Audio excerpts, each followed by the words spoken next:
但凡为了买个角色拍照片，滥竽充数，为什么不买个便宜点的滥竽呢？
听我半席话，打发无聊吧。大家好，欢迎大家收看泛无聊。感谢刘六舍身取义支援的 FT 横炮，当然了，它上面写的是 FM。外包的正面呢是横炮人形和载具的漫画峰会，外包的背面呢是玩具的人形载具，还有各种噱头的照片。当然了，也少不了三无小作坊特有的装逼英文介绍。内包泡沫塑料盒的一个，混事的说明书一份。这个说明书只有这两张图片是最管用的。流门撬锁材质的人物卡一张，正面是玩具的人形照片，背面是玩具的人形载具照片，还有装逼的英文介绍和各种数值。配件4个特别阴间的面雕，发射特效件，打桩机一对，挖掘铲子一对，肩炮一个。肩炮的插桩呢是可以调节活动的，人形武器一把。玩具的实物就是这样，我先把它变成了载具。载具的车型呢是灵宝坚尼 PL500S， 所以说呢，这个车在那个年代有着跑车独有的标志是什么呢？跳灯。跳灯怎么弄呢？这有一个火卡子，往进顶，顶完以后呢，它这儿就会翘出来，把这个跳灯就能抠出来了。还有一个就是剪刀门，搓一下把这个门，然后呢拉出来。打开剪刀门以后，我们能看见这一块，你们肯定知道这儿少了一个卡扣，这个是我专门没翻出来的，因为我发现即使不用那个卡扣做一个胳膊固定，这个车型密合的也是没问题的。但是呢，你要加了那个卡扣，你从车变人的时候，我觉得那个卡扣有很大几率会掰断，卡的怎么说呢？可以说是有时候紧，有时候不紧。可能是在我变形的过程中，如果说胳膊的位置调的不好，它就会松一些，如果说调整的挺好，塞进去它就会憋住那个劲儿，起到一个固定这个小臂的作用，就会显得紧。所以呢，我决定了把这个卡扣就不往出翻了，也不让它跟这个胳膊做一个结合。给大家展示一下，就是这个卡扣，我把这个卡扣和那个小臂做了一个结合。我们再看一下这个侧面的门，也就那么回事啊，跟这个没有卡扣差不多。最主要是这个卡扣啊特别的活，你就是很不好往上怼，这种活加上不好往上怼，你着忙用劲儿用大了，心情一急躁，就会容易出现什么问题呢？掰断那个卡扣，那肯定是从里边断，因为里边它是活的。断什么呢？那个卡扣断不了，但是说不准能把挂卡扣那个来回旋转的轴掰断了。所以说呢，我是建议人变车不需要往出翻那个卡扣的。最主要是你要强行弄这个卡扣，你会发现一个什么问题呢？就是这块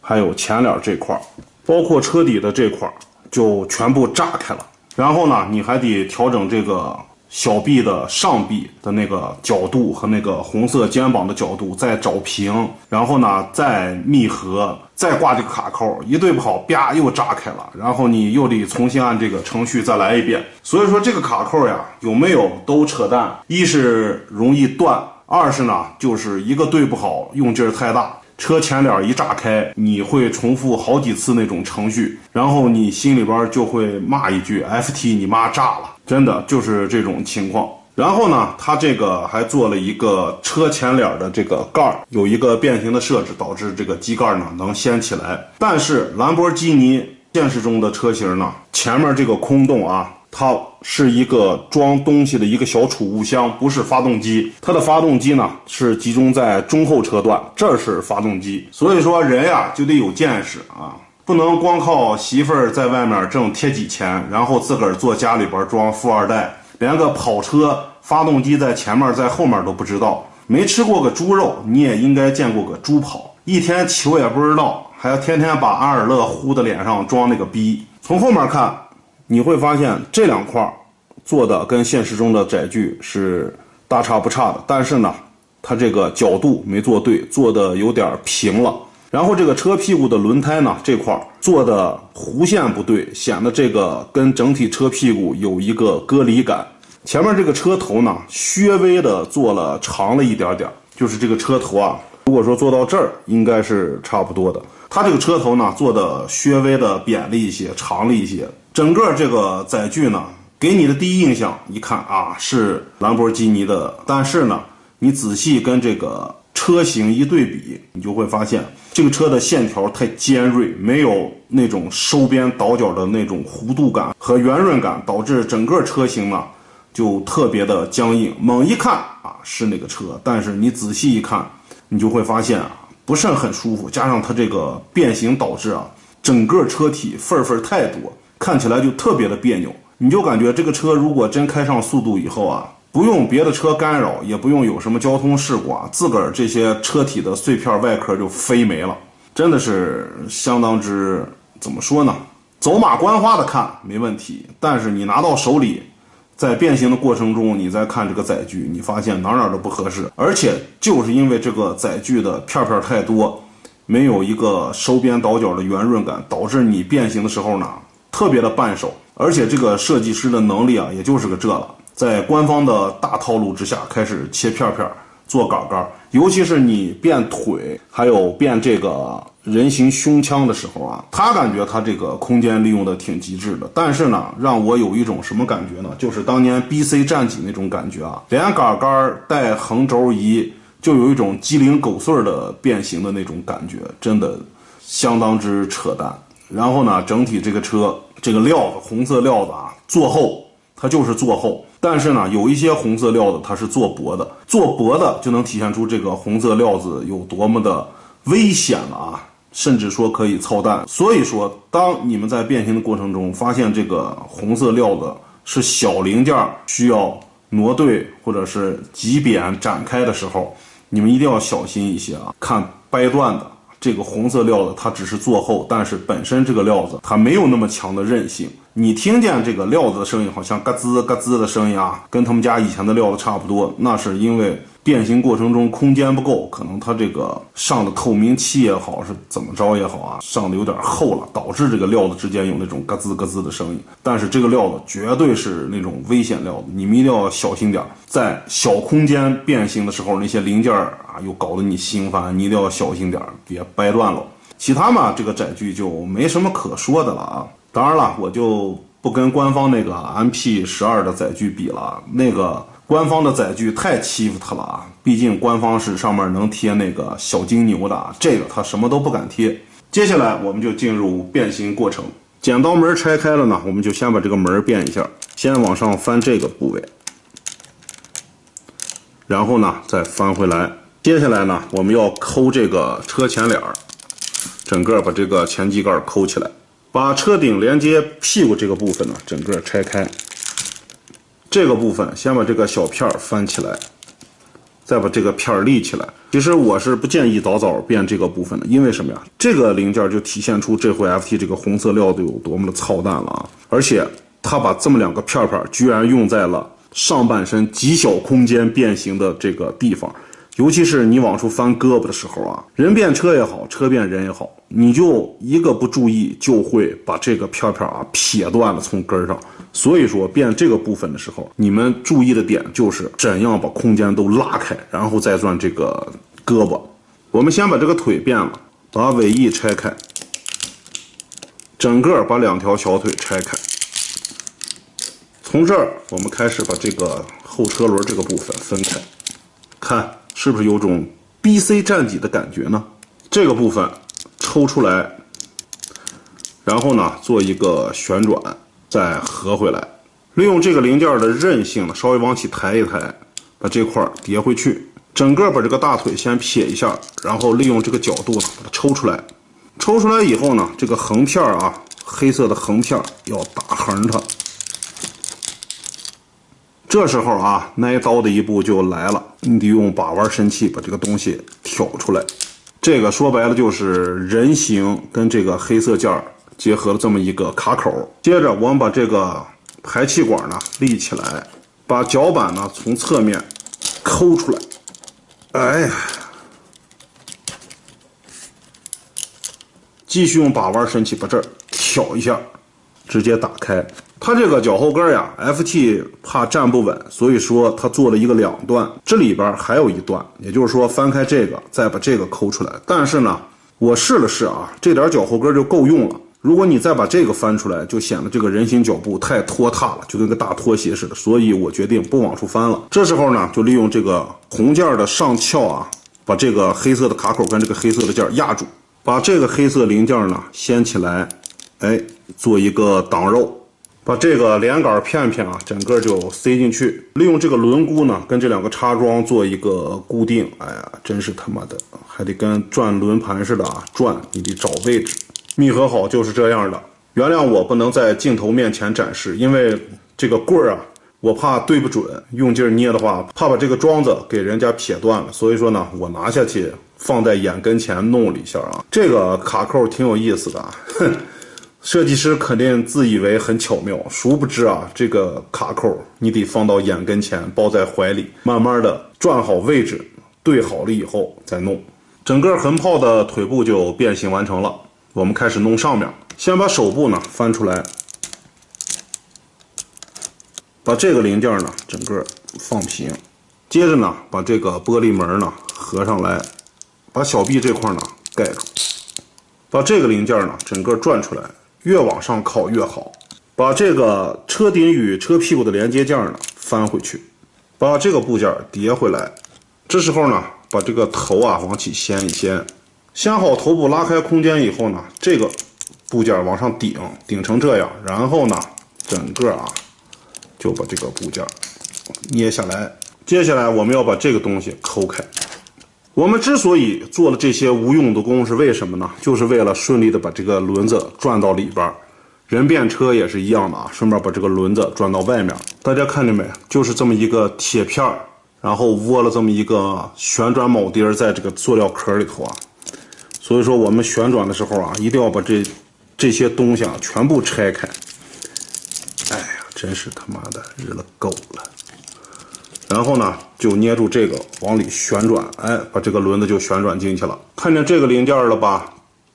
切记把它窝回来。这旋转的就是这玩意儿啊！这个设计师觉得自个儿还是很有天赋设计的。什么玩意儿啊？为了就转这一下，你得避让这儿，你得避让这儿，然后这个铆钉啊还特别紧，你还得把这个轮子跟这个胳膊稍微错开点。哎，你不能说是整体往出闹，你还得错开点。真的是就为了这么一点醋啊，你做了一桌难吃的饭菜，就是为了把这个胳膊能顺利的翻出来翻进去，就这么简单。翻出来胳膊以后，我们把这2个零件缩回去。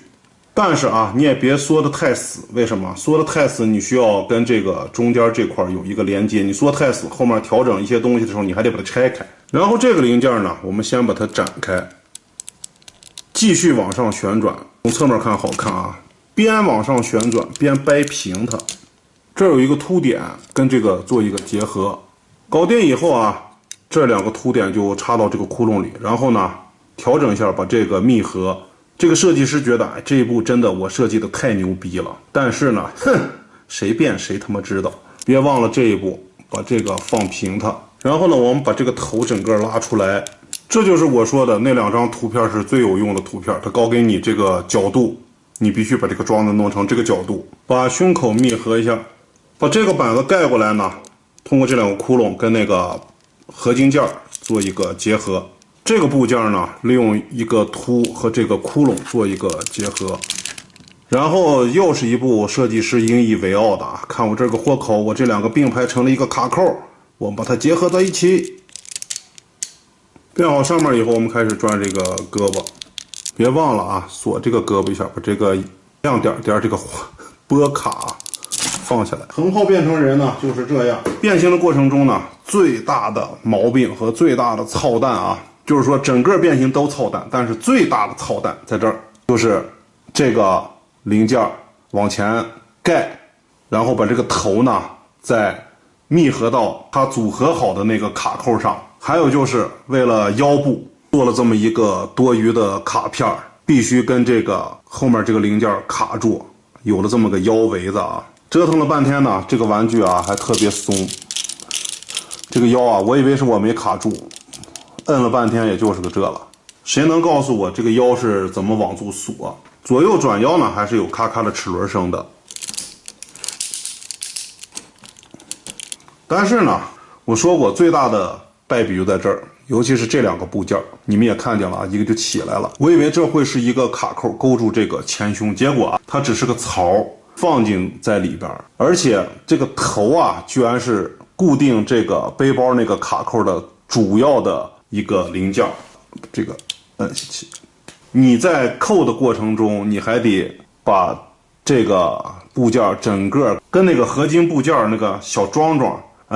利用那个窟窿做一个结合。然而呢，那只是一个定位零件啊，可卡不住。也就是说，你看我的变形啊，一步一步都闹好了，你就觉得很容易，我就能把这一块变形成为一个人形的头部加肩部啊。我负责的跟你说扯淡，我在底下调了半天了啊，真他妈扯淡。即使你一步一步的把这个红色的桩子插在这个窟窿里，利用这个部件的窟窿把那个合金件的桩子插进这个窟窿里，你再弄这个头依然是很麻烦。你会发现轱辘挤的这个零件过不来，你会发现这个腰围子不知道什么时候啊，不是这个片叠回去了，就是整个腰围子缩到这个背包的里头了，相当之扯淡啊。等你都弄好以后，然后你就会觉得好像我固定好了啊，然后呢肯定也有人会说啊，你只要变形到位了，你就固定好了，就没问题了，就能弄住了。这些人你问他你能不能这样，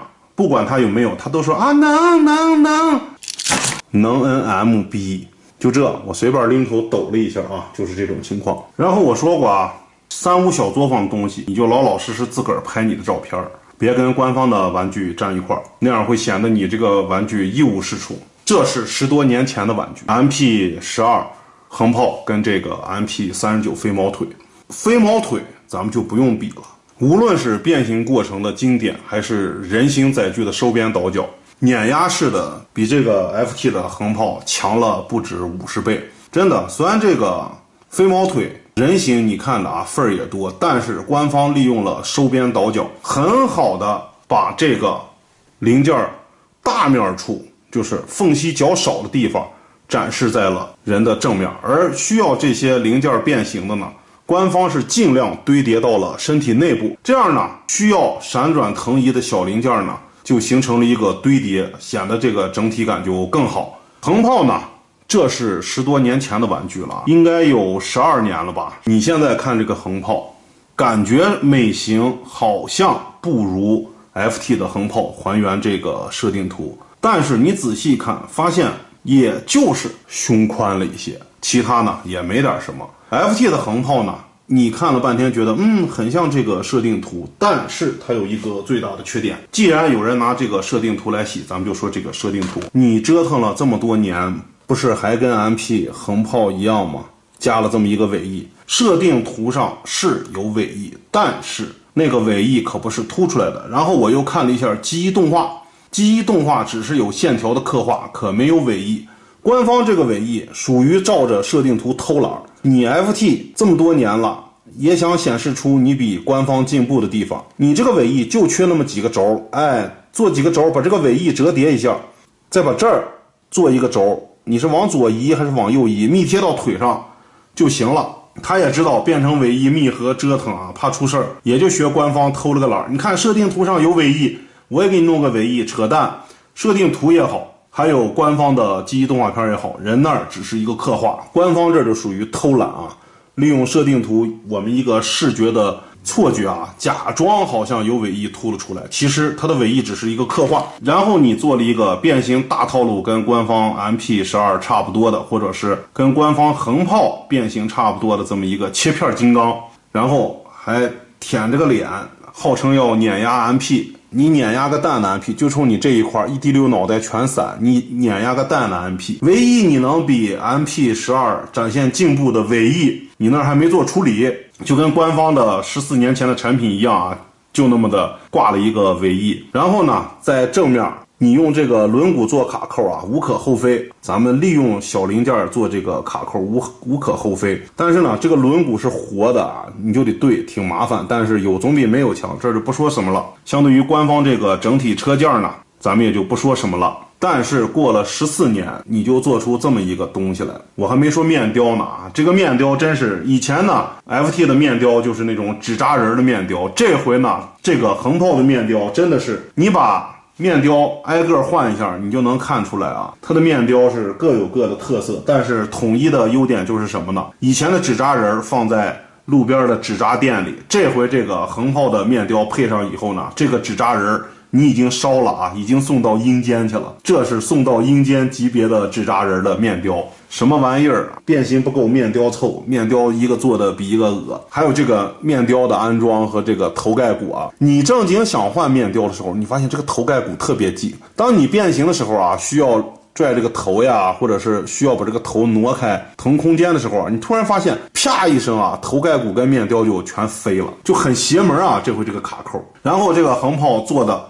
本来记忆动画片应该是简约而不简单的造型，这个横炮呢是各种的份儿啊，各种的份儿，毫无美观的份儿。你不像这个 MP12， 这都是10多年前的产品了。看看这个胸前刻画，虽然它的胸宽啊，就是胸宽这一点不好。你看看这个刻画，简约而不简单。正面你看看这叫什么玩意儿？全是份儿，全是份儿，它根本就不考虑这个美型上的一些东西，包括这个肩膀啊。还做的这么碎就算了，那些卡扣是毫无作用。尤其你变上半身的时候啊，无论是人变车也好，车变人也好，这个还有腰围子，还有这块的零件，你腾空间怕掰断，真的只要有一点耽搁，你这个人形胳膊，人变车翻转轮子到外面，车变人翻转轮子到里边，真的你就会把这些部件啊，我说的这些部件说掰断就掰断了。所以说这回的料子也扯淡，你们甭以为摸到这儿，哎呦这料子不错，料子不错个蛋，这都是做后的大零件。然后变形还利用了他们的杆移动轴，使我想起了 BC 的战戟啊，什么玩意儿？过了14年了，就做出这么个东西来。要变形没变形，要人形就有个缩胸。然后呢，要载具，那个载具啊，我在载具的时候也说过它的一些缺点了，这就不说了。再多说一步啊，变形我没展示的那一步就是小臂跟这个小腿结合，有一个那个卡扣啊，就靠这儿有个卡扣要做一个结合。那个卡扣真的是，你说用画蛇添足那都是夸它，就因为那个卡扣你要强行卡的话，前面机头就要炸。什么玩意儿？如果说单看这两个玩具，这是14年前的产品吧，这是12年前的产品吧，应该这是现在的产品啊，可能走马观花的一看，哎呀，这个 FT 是有一个时代的进步啊，比这个 MP12 强多了。但是静下心来再看这个玩具，人形也好，载具也好，变形也好，唯一它输就输在当年官方偷懒，没给做这个缩胸。其他呢，说句不好听话，就是这个腿这儿啊也偷了个懒，这儿没做一个机器人式的刻画，往里合一下，缩在这个小腿里，剩下哪儿都比这个强。形象的打个比喻，这个就相当于是黄日华版的天龙八部，这个相当于是胡军版的天龙八部。黄日华版的天龙八部我记得是97年版的，胡军版的呢应该是03年版的天龙八部。6年啊，相隔6年，你再看黄日华版的天龙八部，你就感觉哪都简陋，内史场景没有，室外场景没有，服化道能看出来啊，香港那面的确是对这个电视剧不能说是不上心，只能说是资金预算有限，感觉这个衣服穿的啊，就好像不是那么，不像是金庸武侠大剧的那种感觉。但是呢，里边人物塑造、细腻的表演，包括乔峰，包括这个虚竹，包括段誉，这3个演员是黄日华、樊少皇和陈浩民，还有其他一些配角啊，在一些场景对话的微表情上，在推动故事情节的配乐上，真的97版的《天龙八部》真的是太经典了，很难超越。他对《天龙八部》做了一定的剧情的一些润色也好，增加了一些剧情也好，凸显了三兄弟那种感情铺垫的那种一步步的递增，而不是像书里边那么的只给。当面临少林那个大会的时候啊，段誉跟这个乔峰相认，然后虚竹也走出来，段誉跟乔峰一说，这是我结拜的二哥啊，咱们兄弟3个就关系好了。97版黄日华版的《天龙八部》呢，就做了一个三兄弟之间感情的递增，那个台词的表现，那个微表情的配合，还有一些其他配角角色塑造上和这个台词上表情的这种只给。真的97版的《天龙八部》啊，即使是里边一个那个不算配角的临时演员，当镜头给到他的时候，配合当时的这个桥段的演绎呢，就连这种临时演员也会做一些微表情或者眼神上的一种只给，你就感觉97版的《天龙八部》真是除了服道化场景以外，哪都无可超越了。6年以后，央视拍了一个胡军版的《天龙八部》，受限于01年《笑傲江湖》改得太过了啊，被人骂得不行了。然后呢，这个03年的《天龙八部》呢，改的倒是不多啊，处处的尽量的还原了这个原著。但是里边这个胡军演绎的这个乔峰呢，就是他演出了乔峰的刚毅和那种霸气啊，但是没演出乔峰就是比较人性的那一面，就是面对诬陷也好，面对阿朱也好，这个胡军还是没演绎出乔峰的那种铁汉柔情来。还有面对最后他爹萧远山的出现，那种感情上的细腻处理啊，这个胡军还是不行的。然后是高虎演的那个虚竹啊，真的，你看完高虎演的虚竹，如果说你熟读《天龙八部》的话，你就感觉高虎这个虚竹塑造的是个什么玩意儿？人家虚竹是生性纯善，从小在少林寺长大，没出过外面。个性呢温和，因为多年受这个少林寺佛法的这个宣扬啊，可能是处处忍让，事事以忍为先啊，退一步海阔天空。做人做事呢，由于他第一次出山啊，没见过外面的东西，有信息差。这个人虚竹这个人呢，可能有一些木讷，还有一些不开窍。但是虚竹可不是傻逼呀，可不是傻逼呀。高虎呢，在有的时候把虚竹演得跟个傻逼一样，然后呢，有的时候又把那个虚竹啊，利用他自个儿的眼神和微表情演的虚竹还挺阴狠啊。然后就是这个段誉，这个林志颖的段誉啊，也就是个好看了。他是比陈浩民那个段誉好看，但是呢，林志颖演的这个段誉，面对王语嫣姑娘啊，痴情演的比较少，倒更像一个日本的电子游戏啊，尾行啊，真的，你就感觉段誉在尾行王语嫣。然后其他那些配角啊，